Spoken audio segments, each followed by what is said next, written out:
warahmatullahi wabarakatuh. Innal hamdalillah nahmaduhu wa nasta'inuhu wa nastaghfiruh wa nastahdihi wa natubu ilaih. Wa na'udzu billahi min syururi anfusina wa min sayyiati a'malina, may yahdihillahu fala mudhillalah wa may yudlilhu fala hadiyalah. Asyhadu an la ilaha illallah wahdahu la syarikalah wa asyhadu anna Muhammadan abduhu wa rasuluh la nabiyya ba'da amma ba'du. Puji dan syukur marilah kita aturkan kehadiran Allah Subhanahu wa taala yang telah melimpahkan rahmat, nikmat serta karunia-Nya sehingga kita dapat mengikuti kajian online pada kesempatan kali ini. Perlu kita ketahui kaum muslimin dan muslimat, Allah telah menciptakan wanita tanpa kumis, alis matanya yang begitu manis, membuat lelaki mengemis-ngemis dengan rayuannya yang begitu romantis. Begitu banyak nikmat yang diberikan oleh Allah kepada kita, lantas tidak ada alasan untuk kita untuk tidak mensyukuri nikmat yang diberikan oleh Allah tersebut. Selanjutnya salawat berangkaikan salam tidak lupa pula kita hadiahkan buat pucuk pimpinan umat Islam sedunia, yakni Habibana wa Nabiyyana Muhammad sallallahu alaihi wasallam. Allahumma salli ala Muhammad wa ala ali Muhammad.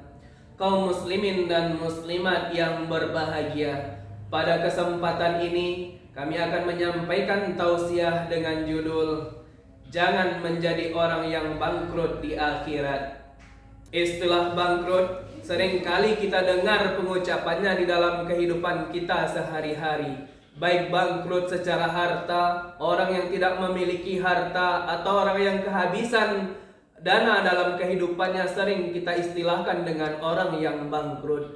Akan tetapi kaum muslimin dan muslimat, di akhirat bukan bangkrut seperti itulah yang dimaksud. Bangkrut di akhirat adalah bangkrut yang lebih mengerikan, bahkan 2 kali lipat, 3 kali lipat mengerikannya dibandingkan bangkrut di dunia.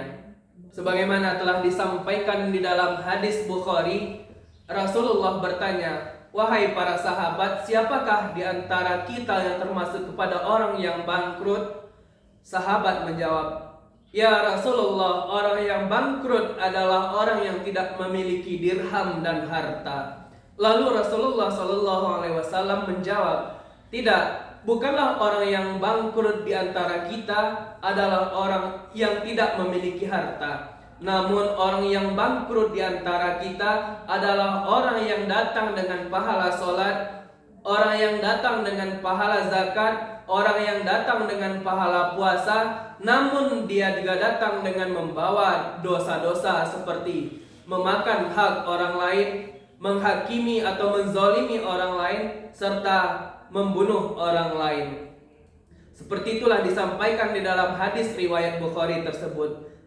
Jadi orang yang bangkrut di akhirat adalah orang yang datang dengan pahala zakat, pahala puasa dan pahala sholat, akan tetapi dia juga datang dengan membawa dosa-dosa seperti dosa memakan hak orang lain, dosa membunuh atau menzalimi orang lain. Kaum muslimin dan muslimat yang berbahagia, oleh karena itu sering di dalam kehidupan kita, kadang kita lupa, kadang kita tidak sadar bahwa kita telah memakan hak orang lain.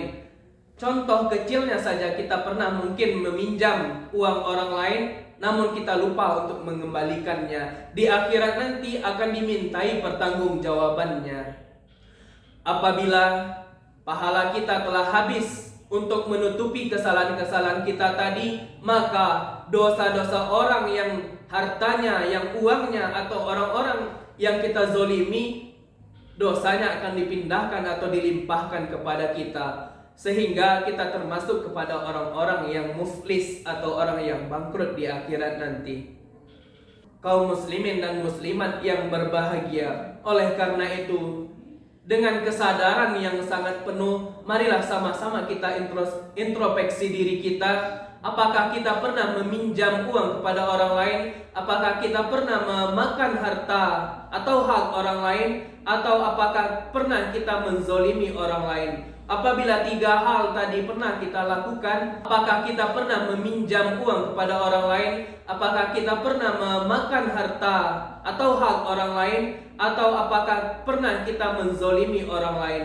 Apabila 3 hal tadi pernah kita lakukan, marilah sama-sama kita meminta maaf sehingga kita tergolong kepada orang-orang yang tidak bangkrut di akhirat nanti. Lalu pertanyaannya, bagaimana cara kita meminta ampun atau menembus dosa kita kepada orang yang kita zolimi?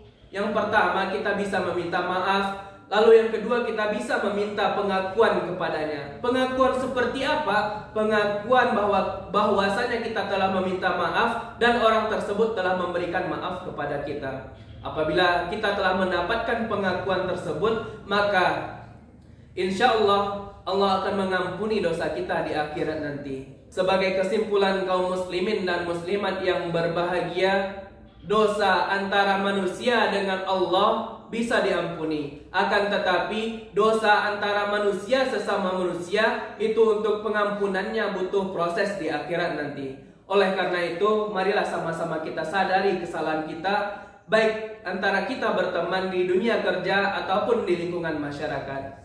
Demikian yang dapat saya sampaikan. Apabila ada salah kata, saya mohon maaf. Saya akhiri dengan subhanakallahumma wa bihamdika asyhadu an la ilaha illa anta astaghfiruka wa atubu ilaik. Assalamualaikum warahmatullahi wabarakatuh.